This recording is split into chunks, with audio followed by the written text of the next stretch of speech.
Bem-vindas ao programa Cuidar. A leitura de um bom livro nos faz viajar sem sair do lugar. Qual foi o último livro que você leu? Alguém aí do outro lado da telinha já leu um livrinho que nem esse?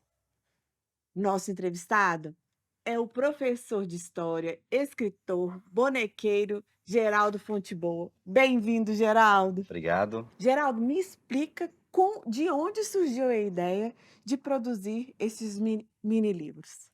Bom, primeiro é o seguinte, o mini livro nasceu a partir de um processo de dobradura.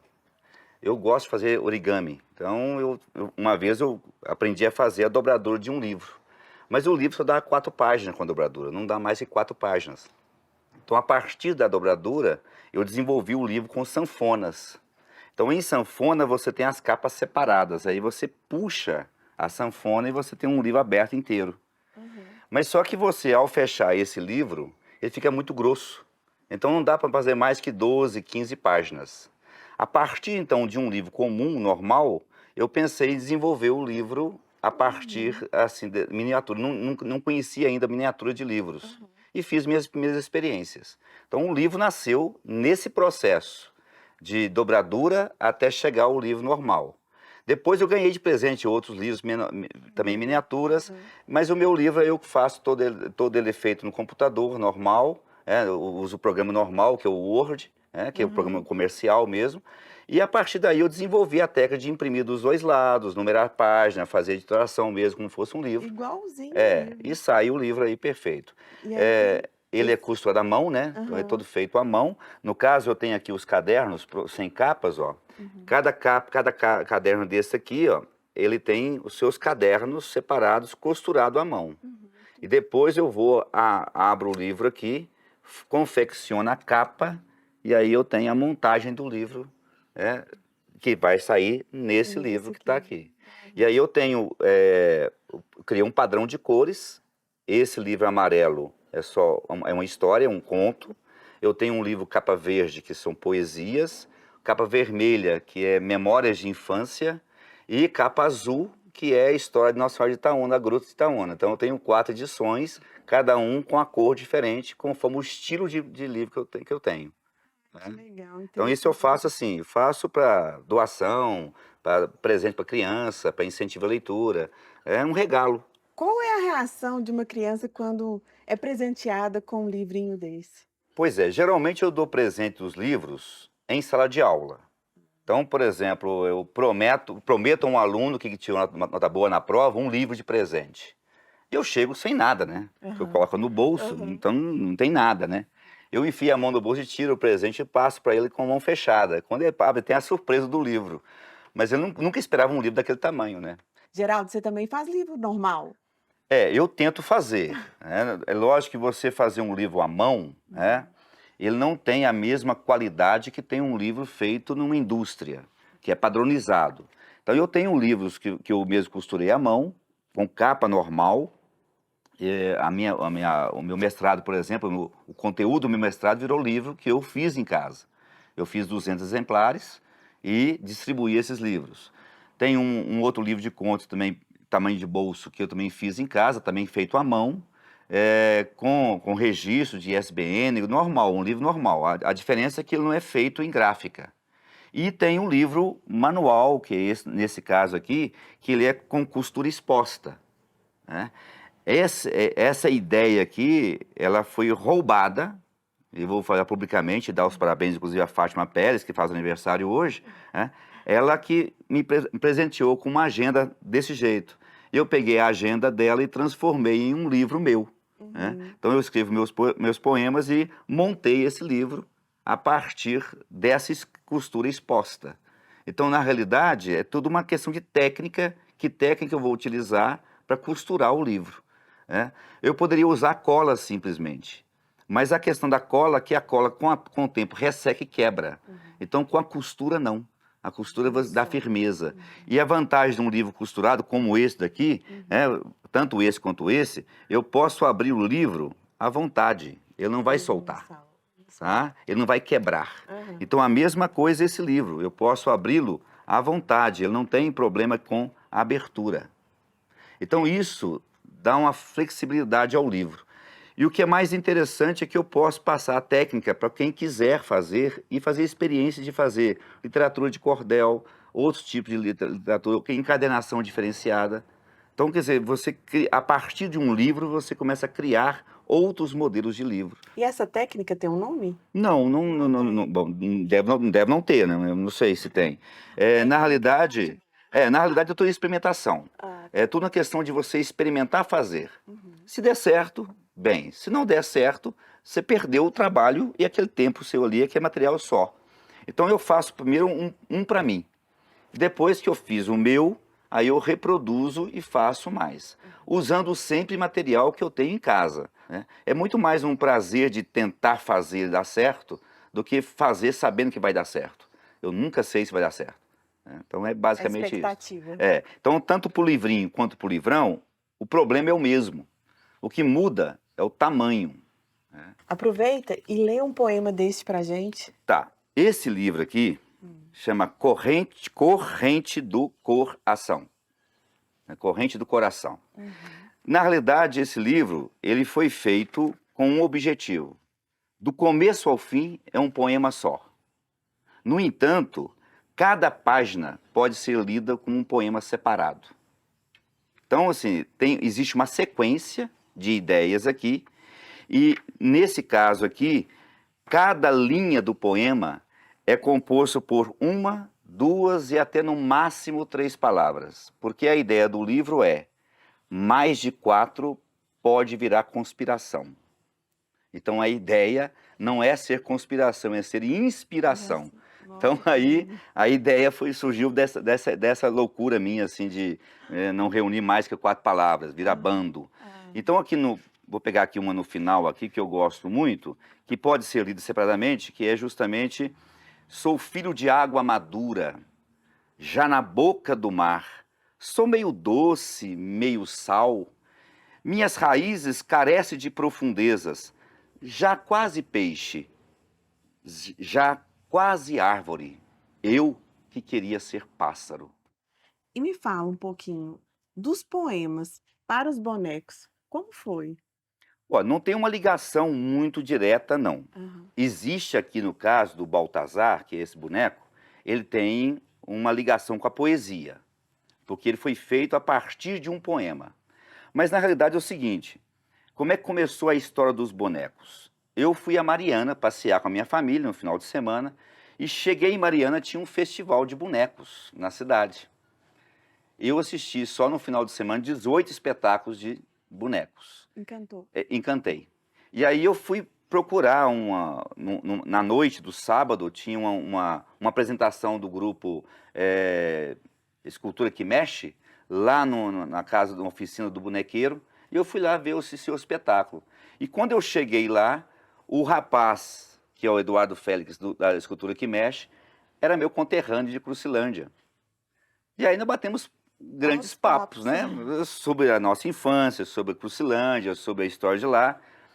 E ele falou assim: olha, eu vou dar um curso para fazer boneco, você não quer entrar, não? Uai, peguei o telefone, e aí nas férias seguintes, já em janeiro, das férias de dezembro, de janeiro para dezembro, né? Sou professor, então tá de férias. Ele me liga assim: ó, eu tenho um curso de 15 dias, 8 horas por dia, vem para cá. E eu fui fazer boneco. Nunca tinha feito. Geraldo, e como que você concilia esse tempo de professor, bonequeiro, livreiro, com a faculdade e a família? Como que você faz isso tudo? Bom, Há nem, tempo? nem sempre tem tempo para tudo, né? Alguma coisa fica pendente. Por exemplo, a Emengarda, o projeto era fazer em 3 meses. Eu gastei 6. Né? Por quê? Porque você não tem um tempo integral para você se dedicar à arte. No caso da Emengarda e do Baltazar, é madeira. Então aí você tem que manipular a madeira, tem que serrar a madeira, tem que lixar, tem que invernizar, dá um trabalho maior, né? E no caso da Emengarda, eu desenvolvi uma outra técnica, eu copiei essa técnica de um outro bonequeiro, porque é o seguinte: existe no Brasil uma associação de bonequeiros. E os bonequeiros compartilham entre si técnicas de fazer boneco. Então isso requer tempo. Eu trabalho durante o dia como professor. A meu ganha-pão, eu sou professor, vivo do magistério. Escrita, eu não escrevo por profissão, eu escrevo pelo prazer de escrever. E eu escrevo mais poesia. E poesia, não dá para escrever poesia por encomenda. Poesia é inspiração. Sai, e quando tem que sair, sai de uma vez só. Família, minha esposa está sempre junto comigo também, ela também é artesã, então nós mexemos com isso em casa. A casa é uma bagunça mesmo, para isso, né, nesse sentido. É uma casa de artistas, né? A minha cozinha com fogão a lenha virou carpintaria. Então, assim, aí você tá tudo em casa mesmo. Então, o tempo em que, sabe, final de semana, domingo, feriado, eu tô lá na oficina mexendo. Então é brincar. Eu tenho isso como prazer de brincar. E sempre tentando testar, sempre testando, né? Então, assim, não há investimentos grandes, não há, por exemplo, preocupação com o tempo. A arte eu faço livremente, sem preocupar com o tempo. E eu tento conciliar isso de todas as formas, né? Com os eventos da academia aqui em Pará de Minas e Itaúna. Essa conversa nossa tá uma delícia. A gente vai para um rápido intervalo e voltamos já já.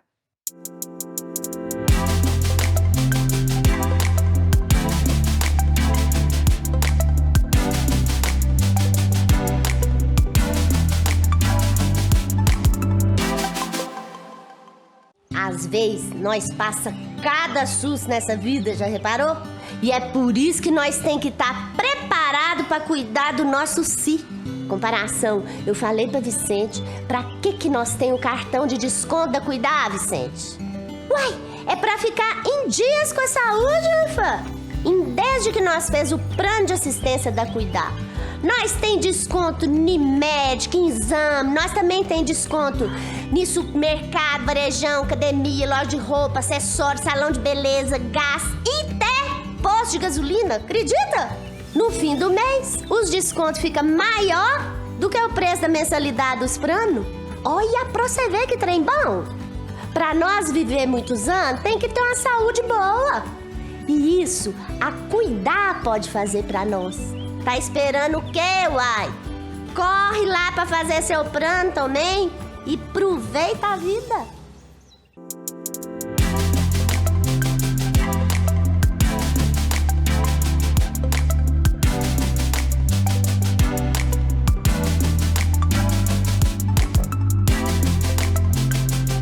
Fala, fala, mamulengo, vai gracejando para nos divertir. Fala, fala, mamulengo, o mundo inteiro necessita sorrir. Voltamos com o nosso entrevistado, Geraldo Fonteboa. Geraldo, quem te vê assim tão dinâmico, alegre, espontâneo, não imagina o problema que neste momento você está passando. Nos conta um pouquinho. Esse problema que eu estou passando agora, para mim não é problema falar sobre o problema em si. Há 3 anos atrás eu perdi um olho, perdi uma visão do olho direito, né? Eu tive um derrame, na realidade um AVC.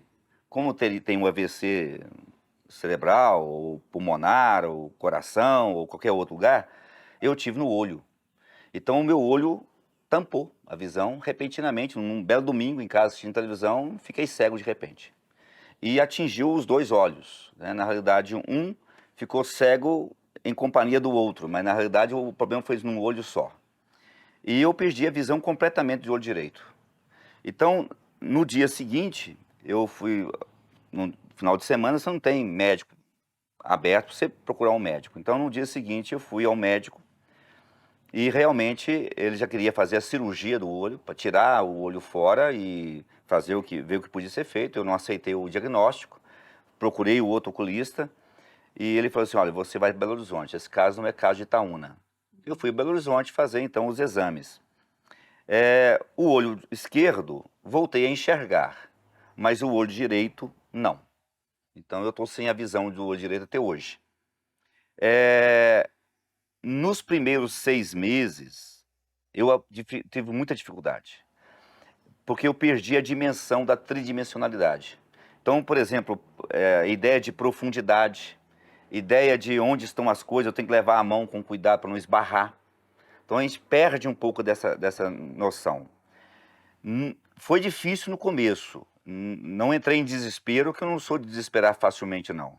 Mas ao mesmo tempo, fiquei muito preocupado se eu ia perder os olhos definitivamente, a visão definitivamente. E tudo que eu faço depende da visão, né? Então, assim, no começo foi muito complicado mesmo. Comecei o tratamento, fiz aplicações, já fiz 11 aplicações nos olhos, né? Estou acompanhando agora a cada 3 meses, 4 meses, né? Depende muito da reação. Depois disso, já tive 3 vazamentos de novo, no mesmo olho, no mesmo lugar, ou seja, o AVC continua existindo, né? E tudo provocado por pressão arterial. Não é pressão ocular, é pressão arterial. Aquela pressão normal, eu não sabia que eu era hipertenso, então a partir daí tive que tomar remédio, né? Cuidar da saúde nesse ponto. Não posso mais fazer caminhadas à noite, porque eu tropeço muito, caí várias vezes depois disso, né? Não estou dirigindo à noite mais, raramente dirijo à noite, porque não posso. E algumas coisas foram difíceis reaprender. Por exemplo, fazer os livrinhos eu tive que reaprender a fazer.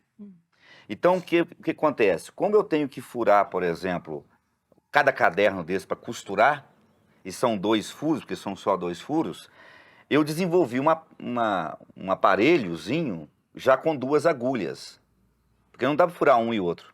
Então, eu desenvolvi uma peça para eu furar no lugar certo, sempre na mesma distância.